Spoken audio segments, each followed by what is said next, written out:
This edition of the Impact Podcast is brought to you by ERI.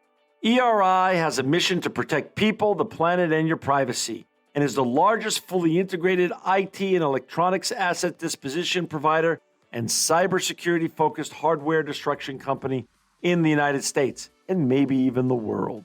For more information on how ERI can help your business properly dispose of outdated electronic hardware devices, please visit eridirect.com.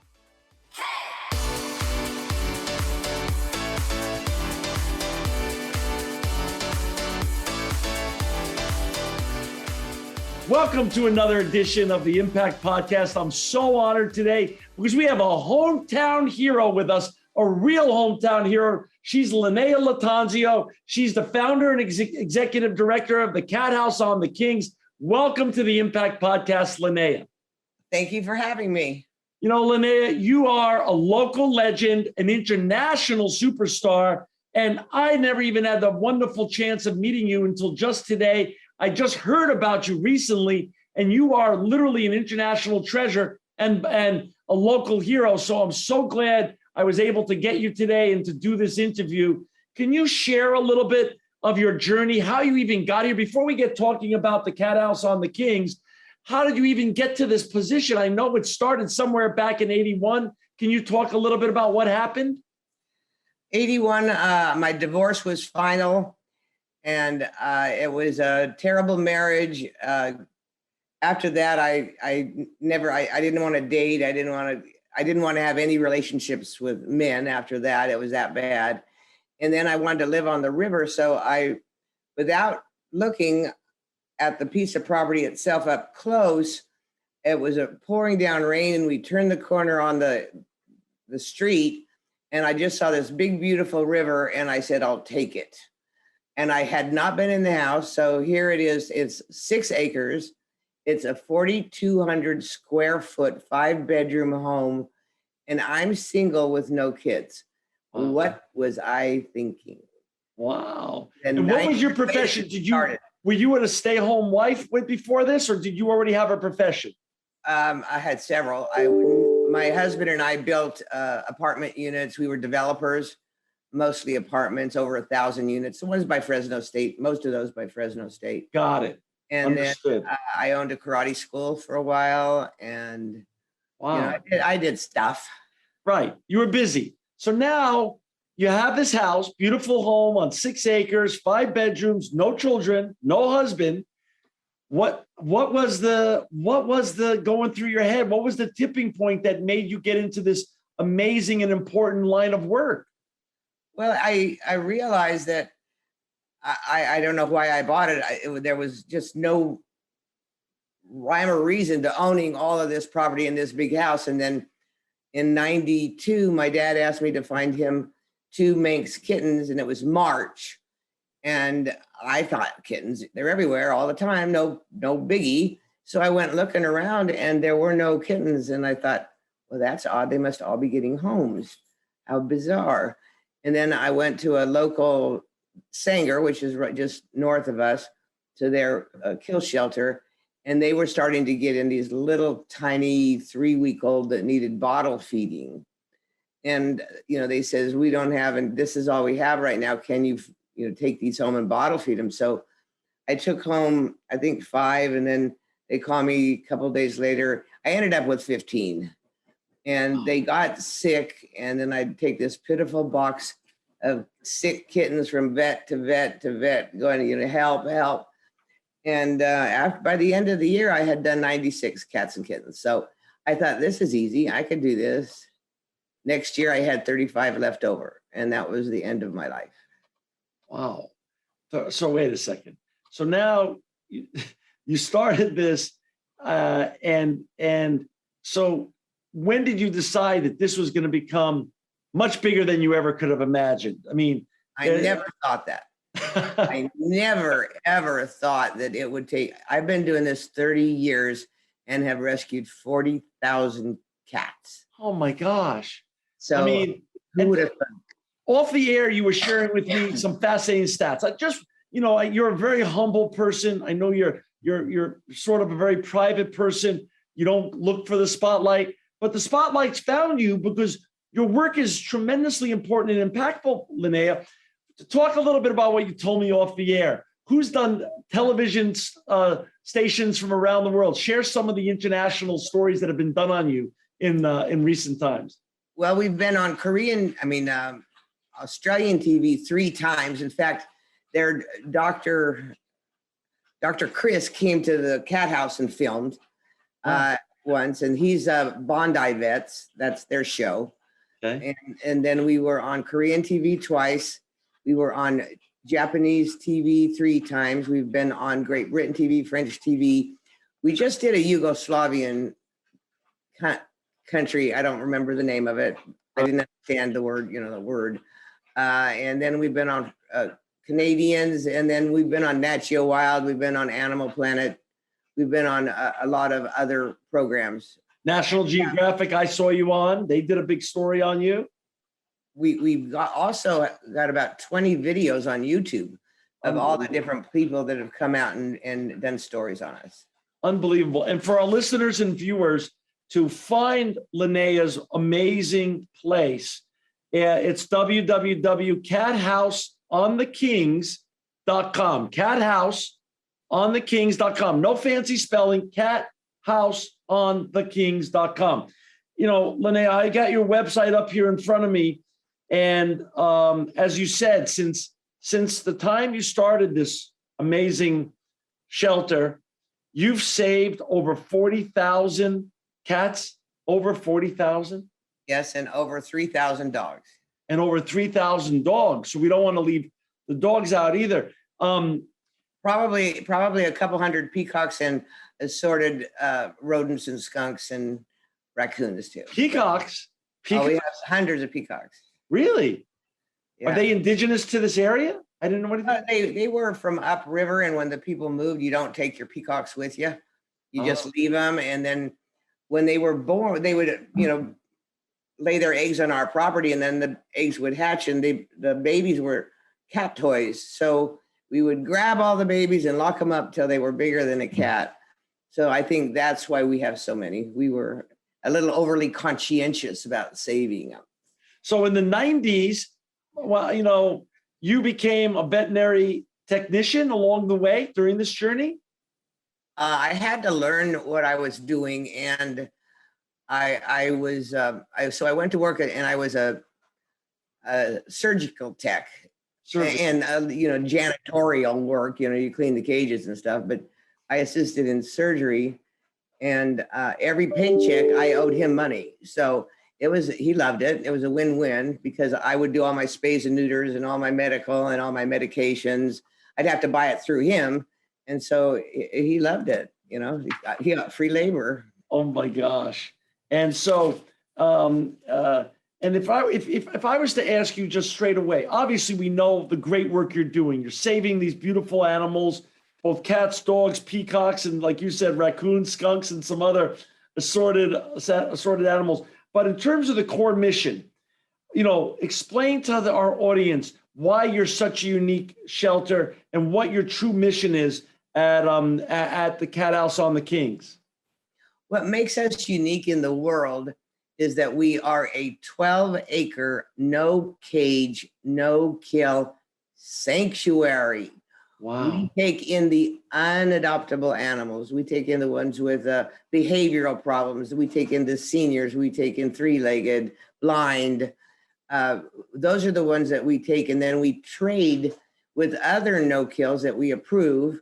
And for every one unadoptable cat they bring us, they have to take 5 of our adults or 25 of our kittens. So that's how we get ours out. Fresno's the highest kill rate in the United States. Really? Yeah. So we have to get them out in order to save more. We have to get them out. So wait a second. So just so I understand, you're no kill shelter and no cages. So when cats come in and you nurture them and you work with them, so you have a constant adoption process going on. How do people find you, and how if our listeners or viewers want to adopt from you some of their beautiful animals, how do they go about doing that?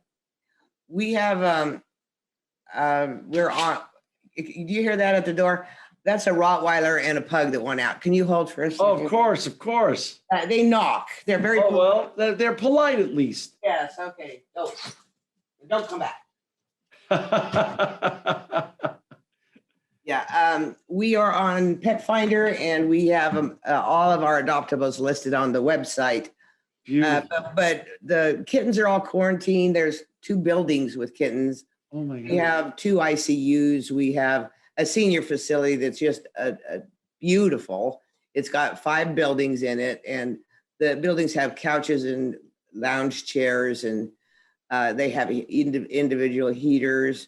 So we tried to make it like a home because they're senior cats and they came from a home. The owner died or went to a rest home and they couldn't stay. Right. And so we tried to make it the best we could for them. But it has grass and trees and, you know, everything that they need and people there to hold them, hug them, and love them. Oh, so on a weekly basis or a monthly basis, Linnea, how many animals are adopted from your wonderful facility on a monthly basis, approximately? Well, we have we're a Petco partner, and there aren't very many of those. Oh, Those are people that they give us a building inside their Petco. It's a 1,500 square foot adoption center. We have the key, we lock it, we take care of it inside Petco. And we do about at least 60 a month adoptions there, wow. and probably 30 a month adoptions here. And then from this time of year until May, we'll send out 300 or 400 animals to other rescues. Wow. So about 100 a month are being adopted between your own facility and the Petco facilities. Correct. You know, you're a nonprofit, is that correct? Yes. So talk a little bit about, you know, people like you that do such great work. You know, of course, it just doesn't happen by accident. You put a lot of thought and energy and hard work with your volunteers into what you do and your mission, but money had to help fund it. How did you fund all this work since the 80s and get to the place that you've gotten with such massive success and saving so many wonderful animals? Started out spending my retirement, about 300,000 of my own money. I had a 450 SL I sold to build some kennels. My diamond ring I sold to build fencing. I thought, I don't need this anymore. You know, minivan, here I come. So basically I supported myself until we started getting a little bit of notoriety, and then people started, actually the county of Fresno tried to shut me down, and that got my first publicity. They said I could have pigs or goats or chickens or ducks, but I could not have cats. And there was an uproar, such an uproar, that they finally, at the end of the meeting, they said, how many cats do you want? And I said, 500. Oh my God. Thinking I'd never have 500, and now I have 1,000. Wow. And so go back to something you said earlier, Linnea. That's so fascinating. I never heard that statistic before. Why does Fresno have the highest kill rate in the country? It's the way that they run the city shelter. Now, the county shelter, when they took over, they have turned the county shelter from an 86% kill to an 86% or 90% no kill. That's the county. The problem is the county doesn't take cats. The city of Fresno kills almost every cat that comes in, and dog. And they are statistically, I think it was at a best friends, they had a convention, and it said the kill rates in order, and Fresno was the highest, #1 on that list of kill groups in the United States. So it's nothing to be proud of, but it's the way that they run it, and they choose to kill them as opposed to like we do. You know, we send them to Canada, for God's sake. Wisconsin doesn't have cats. They get too cold. The cats don't breed year round like they do here. They could send them someplace, but they choose to immediately euthanize on the way in the door. They just kill them. Oh my gosh. So they don't have a chance once the city gets hands on them. If they're under 2 pounds, they're killed immediately. Oh. If it's an owner surrender, let's say you couldn't keep your cat, you were moving or whatever, You took your cat there thinking it's going to find a home. If it's an owner surrender, they can kill it immediately. And the only ones they have to keep for 72 hours are lost or found animals, when the found strays. It's tragic. And then they kill them in 72. We used to take 1,300 a year out of there, and then they wouldn't let us take any. That's how bad they are. Why? Okay, hello. Yeah. What's wrong with them? Right. That makes no sense when there's someone as wonderful as you. Linnea, have you served as a role model? When people watch your story in Korea or Australia and National Geographic and all around the world, and like you said, there's 20 videos of you, at least 20 videos of you up on YouTube, so anyone can watch it. It's democratized information on what you're doing. Have people come to you from all different parts of the world and said they want to model themselves after you and what you've built with Cat House on the Kings? All the time. Even Korea, one of their film crews, when they come, they brought an entourage. I like 4 cars and 40 people. It was ridiculous. Wow. He wanted to open his own sanctuary in Japan. Oh. And so he was and they spoke only, they taped it in Japanese and did it in Japanese, and then they had a translator that would ask me a question, and it was the bowing, the this and all of that. It was kind of cute. But yeah, he was asking questions about how to do it. And I get those questions from all over. I just got a call from Puerto Rico today that they want me to take 3. We've taken them from Puerto Rico before. We've got them from China, Venezuela, all over the Middle East, every country in the Middle East, and a few other odd places around the world, plus all over the United States. They bring them to us. Wow. And so we're world famous, but locally they don't know who I am. Right. That's so crazy. Linnea, if people want to, how many volunteers do you have working for you, by the way? We have 45 paid. Paid. Wow.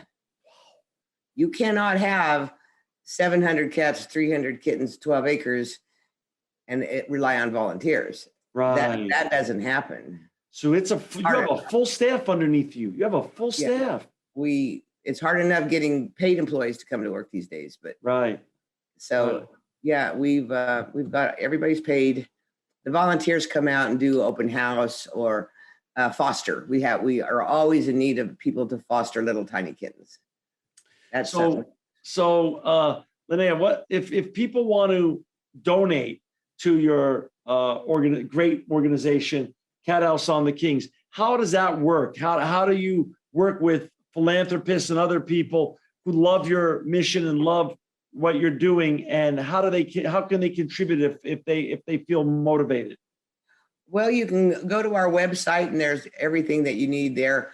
Also, we have an Amazon wish list, and whenever you order anything on that, we get a percentage, so that adds up, and that's when we put out an urgent need for, say, kitten food, because when you have 300 kittens at all times between June and Christmas, you run through a lot of kitten food.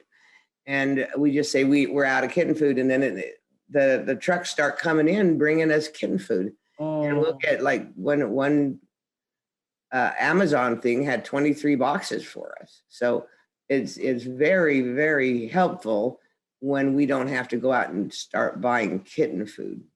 So which days of the week are the public allowed to come in and adopt cats from your facility? Is it open every day, or is it certain days? Well, we're open at Petco and out here every day, but to adopt, you have to fill out an application online. Oh. And it takes a couple of days for an approval, and then they will tell you where that particular kitten or cat is, because they're either out here, they're in foster care, or they're at Petco. So you can't just come out here and expect to see the cat you saw online, because might not be here. However, we're open 7 days a week for visitors, and we have visitors from all over the world. Wow. So Linnea, this sounds like you're an immersive mission that you've been on since the 80s. Have you left at all? Do you ever leave and take a breather and go somewhere else in the United States or around the world? Or are you just hyper focused on this amazing platform and amazing shelter that you built, and this is where you stay and you don't move that far from it? What is your personal life like besides your professional life? There is no such thing as a personal life, but I do run away every once in a while. Okay. I took my Rottweiler and we drove all the way to Wyoming. I thought it was going to be nice weather, shorts and t-shirts. No, it snowed. Okay. My dog hated me for a week after that. She would not go near my van. She says, I am never going in that van with you again. She was done with your head fake. You head faked her and said we were going on a vacation. We're gonna have fun. We're going to go see some moose. Right. And we saw one moose, the whole thing. Oh my gosh. Yeah. That is too funny. You know what? You've done so much, 40,000 animals you've saved over the years. What's your, when you go to bed at night and, you don't seem like the type of person, Linnea, that rests on her laurels or her past accomplishments. What's your goals for the future in the years to come? Well, we just bought some acreage on the corner, and what I want to build there is a spay-neuter clinic, because the only way that we're going to stop the overpopulation is to have free and mandatory spays and neuters. Some of the vets in Fresno will charge up to $300 for a spay. Well, people can't afford that. And the people that get the free animals say when they get pregnant, they just throw them out and go get another free animal. So we're never going to stop it until we make it the law that says you must fix your animal and make it free, so that you don't have an excuse. Right. You mentioned that you have 2 ICU units on your facility. Do veterinarians donate their time to come over and work at the ICU units, or do you have paid vets on staff? How does that work? We have one that comes out and we pay her. We had one that volunteered, but he moved to Atascadero, darn it. And we have 7 vet techs or vet assistants and techs. So they take care of the health of the animals. And then we work with the one vet in Selma that does our spays and neuters and amputations. And then we work with San Joaquin vet in Fresno, and they do any of our more involved surgeries and things like that. So we have 2 vets that we work with all the time. That's wonderful. Linnea, this is all about you, and this is your show. We're going into the holidays. Any words of advice for parents that are badgered by their children to get animals, to get pets? Is it just smarter to come to a facility like yours or Petco and adopt rather than go to a breeder and buy new cats or dogs? Is that more intelligent for parents? What I'm finding out from a lot of my friends that do buy pedigrees is that they end up with health issues, heart problems, kidney problems, all kinds of things, and they don't live their normal lifespan. They're dead by 9, and they should live to be 16. And she's had 3, and she keeps going to the same breeder and getting it from the same, and so they're all, they're going to die at 9. That's it. But the fact is, when you get them from a rescue that saves their lives, you're helping out, because that gives them room to take in more. And they're already spayed and neutered, so you're really getting a good deal. And when you get a free to good home, they're not free if you take care of them. So you really want to help the people. There's several no-kill adoption centers in Fresno. So you want to help them get their cats adopted so they can save more. When other wonderful human beings reach out to you from around the world and say to you, Linnea, what's the secret to your success? How did you do this? I'm trying to grow my no-kill facility, my shelter, my sanctuary, and I'm hitting a wall, or I'm hitting roadblocks. When they come to you for your pearls of wisdom and your and your success model, what are some of the words of advice you share with others that want to mimic and copy this great kind of work you're doing? The one thing since the beginning was I have positive imaging. I had a little bit of money and I envisioned a place at the river. So I built an enclosure down there with a building. And then next one, this is where I made my mistake with that. Next one was bigger, then it was bigger. And so I do positive imaging. And my saying is, don't ever tell me what I can or cannot do. That was something that since I was married, don't tell me I can't do that. Right. So I do it. I just find a way and I do it. And you did it and you've done it. What an amazing life, over 40,000 animals. Linnea, I got to tell you this. Like I said, you're a hometown hero here in Fresno. You're an international star. You've been all over the world in terms of the videos on you and I'm sure there's going to even be a lot more coverage on you in the years to come. I'm going to come over and meet you one day in the near future. I'll call in advance, of course, but I only live 20 minutes away from you. I know. I'll give you a private tour. And we also have some hybrids. They're Savannahs, and one of them is 3/4 serval. You know what a serval is? That's an African wildcat. Yeah. They're almost like a cheetah. And we have 4 of those right now. And the one that's 3/4 serval is going to be going back to his owner in the next month, I think. So if you want to see him, you got to come now. And he is unbelievable. He looks, he's a biggie too. He's about 30 pounds. Whoa. What's going to happen to the other 3? What's the plans for the other 3? Well, one of them was in a cage 14 years breeding. Oh. I'm not going to adopt her out. You know, she's done her time. They have a beautiful enclosure. It's got a big waterfall. It's got its own house, its patios, grass and trees and everything in it just to make it perfect. And then I'm going to turn it's where my swimming pool used to be. When I bought the house, it had a dance floor, it had a wet bar, it had a swimming pool. All of that's gone. So I'm going to turn the swimming pool into a recirculating koi pond. Wow. That's more entertainment for him. Oh my gosh. I can't wait to come out and meet you in person. I can't wait to come see this wonderful sanctuary you've built. For our friends and on our listeners and our viewers all around the world, please go to learn more about Linnea, her important work to donate or to adopt or to just get involved and contribute to her great mission. Please go to www.cathouseonthekings.com. Linnea, God bless you and thank you for all the impactful work you've made over the last 30 plus years. You're doing great stuff. It's just wonderful to have you as part of the Fresno community and as a hometown hero. And we just wish you continued success and blessings in the months and years ahead. Thank you. And I'm looking forward to meeting you in person too. This episode of the Impact Podcast is brought to you by Closed Loop Partners. Closed Loop Partners is a leading circular economy investor in the United States with an extensive network of Fortune 500 corporate investors, family offices, institutional investors, industry experts, and impact partners.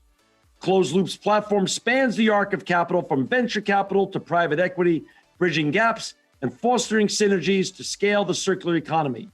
To find Closed Loop Partners, please go to www.closedlooppartners.com.